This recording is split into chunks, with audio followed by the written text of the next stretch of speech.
नमस्कार विद्यार्थी मित्रांनो, तुमचा महा गव्हर्नमेंट एक्झाम या यूट्यूब चॅनलवर स्वागत आहे. तर आपण काही लेखा व कोशागार विभाग भरतीमध्ये विचारण्यात येतील असे काही महत्त्वाचे प्रश्न बघणार आहोत. तर वेळ न वाया घालवता चला सुरू करूया. पुढचा पहिला प्रश्न आहे, खालीलपैकी कोणता अनुच्छेद स्पष्टपणे नमूद करतो की भारत हा राज्यांचा संघराज्य नसून राज्याचा संघ आहे?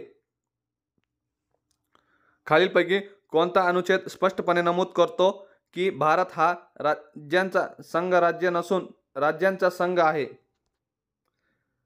कोणत्या अनुच्छेद मध्ये आहे? तर ऑप्शन क्रमांक 2 अनुच्छेद 1 मध्ये राज्यांचा संघ हा नमूद आहे. पुढचा प्रश्न, भारतीय नागरिकत्व संपादन करण्याचे अटी आणि प्रक्रिया डॅशच्या तरतुदीनुसार आहेत. भारतीय नागरिकत्व संपादन करण्याचे अटी आणि प्रक्रिया डॅशच्या तरतुदीनुसार आहेत. तर याचा उत्तर आहे ऑप्शन क्रमांक 2 नागरिकत्व अधिनियम 1955. पुढचा प्रश्न, कोणत्या राज्यात भारतातील पहिले जो ग्राम बायो विलेज यालाच असे म्हणतात स्थापन केले गेले आहे? कोणत्या राज्यात भारतातील पहिले जो ग्राम बायो विलेज स्थापन केले गेले आहे? तो कोणता राज्य आहे? त्रिपुरा या राज्य आहे. ऑप्शन क्रमांक पहिला. पुढचा प्रश्न, आरटीआय अधिनियमांतर्गत अर्जाची भाषा कशी असू शकते? आरटीआय अधिनियमांतर्गत अर्ज करण्याची भाषा कशी असू शकते? तर याला ऑप्शन आहे इंग्रजी, अधिकृत प्रादेशिक भाषा, हिंदी, फक्त इंग्रजी किंवा हिंदी.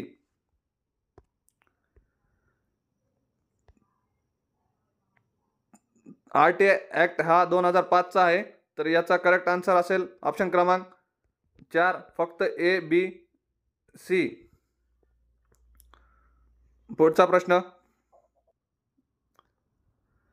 माहिती स्वातंत्र्य अधिनियम 2002 हा कोणत्या अधिनियमाद्वारा बदलला गेला? मित्रांनो, तुम्ही लॉजिकनुसार याचा आन्सर देऊ शकतात. जे की 2002 चा अधिनियम आहे, तर 2002 च्या नंतरही त्याच्यात बदल होऊ शकतो, जे की याच्यामुळं ऑप्शन क्रमांक पहिला आणि ऑप्शन क्रमांक 3 हा कट होईल. तर ऑप्शन 2 आणि 4 यापैकी असेल तर याचा करेक्ट आन्सर आहे ऑप्शन क्रमांक 2 माहिती अधिकार अधिनियम 2005. पुढचा प्रश्न, भारतामधील सर्वोच्च साक्षरता दर असलेला जिल्हा कोणता आहे? 2011च्या जनगणनेनुसार जनगणना दर 10 वर्षाला होती, पण अजून 2021 ची झालेली नसून अपेक्षित आहे की 2000 या वर्षी होईल आणि 2026 पर्यंत जे सगळे आकडेवारी येतील. तर याचा उत्तर असेल ऑप्शन क्रमांक पहिला शेअरशिप. पुढचा प्रश्न, तर याचा उत्तर आहे ऑप्शन क्रमांक 2 ठाणे खाडी. मित्रांनो, महाराष्ट्रामध्ये असे 3 आहे की जे की एक ठाणे खाडी, नांदूर, मधमेश्वर आणि लोणार या असे 3 रामसर पाणथळ क्षेत्र आहे. पुढचा प्रश्न, खालीलपैकी कोणत्या नदीमुळे कर्नाटकातील प्रसिद्ध जोग धबधबा निर्माण होतो? खालीलपैकी कोणत्या नदीमुळे कर्नाटकातील प्रसिद्ध जोग धबधबा निर्माण होतो? तर याचा उत्तर आहे ऑप्शन क्रमांक 3 शरावती नदी. पुढचा प्रश्न, भारत सरकारने धोंडो केशव कर्वे यांना भारतरत्न हा सर्वोच्च नागरी पुरस्कार कोणत्या वर्षी दिला होता?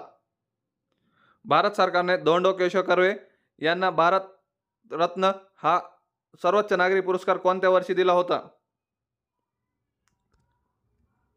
याचा उत्तर आहे ऑप्शन क्रमांक 3 1958 साली सर्वोच्च पुरस्कार भारतरत्न हा धोंडो केशव कर्वे यांना दिला होता. पुढचा प्रश्न, भारतातील गिर जंगल कशासाठी ओळखले जाते? तर याचा उत्तर आहे ऑप्शन क्रमांक 4 आशियाई सिंहांचा उरलेले शेवटचा अधिवास यासाठी गिर जंगल ओळखले जाते. पुढचा प्रश्न, खालीलपैकी कोणी 19व्या शतकात स्त्री पुरुष तुलना, स्त्री आणि पुरुषांची तुलना हे पुस्तक लिहिले आहे? खालीलपैकी कोणी 19व्या शतकात स्त्री पुरुष तुलना हे पुस्तक लिहिले आहे? तर याचा करेक्ट आन्सर असेल ऑप्शन क्रमांक 3 ताराबाई शिंदे. पुढचा प्रश्न, मुलींना त्यांच्या वडिलांच्या मालमत्तेत समान अधिकार वर्षाने मिळवा यासाठी डॅश साली हिंदू उत्तराधिकारी कायदा 1956 मध्ये दुरुस्ती करण्यात आली? तर याचा करेक्ट आन्सर असेल ऑप्शन क्रमांक पहिला 2005. पुढचा प्रश्न, 1898 मध्ये डॅश यांनी वाराणसी येथील केंद्रीय हिंदू महाविद्यालयाचे स्थापन केले होते?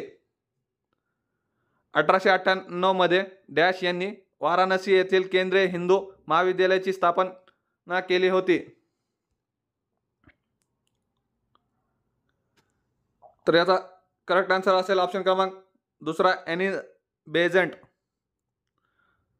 पुढचा प्रश्न, भारतातील परतीचे मान्सूनचे हंगाम कोणत्या महिन्या दरम्यान असतो? याचा उत्तर आहे ऑप्शन क्रमांक दुसरा ऑक्टोबर ते नोव्हेंबर या महिन्यामध्ये परतीचे मान्सून हवामान असते. आणि मार्च ते मे या महिन्यात उन्हाळा असतो. डिसेंबर ते फेब्रुवारी या महिन्यात हिवाळा असतो.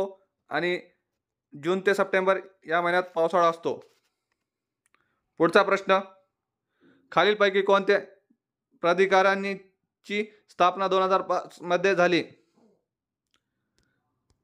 तर याचा उत्तर असेल ऑप्शन क्रमांक 2 केंद्रीय माहिती आयोग. Thank you friends. जर व्हिडिओ आवडला असेल तर लाईक करा, शेअर करा, सबस्क्राईब करा. Thank you so much.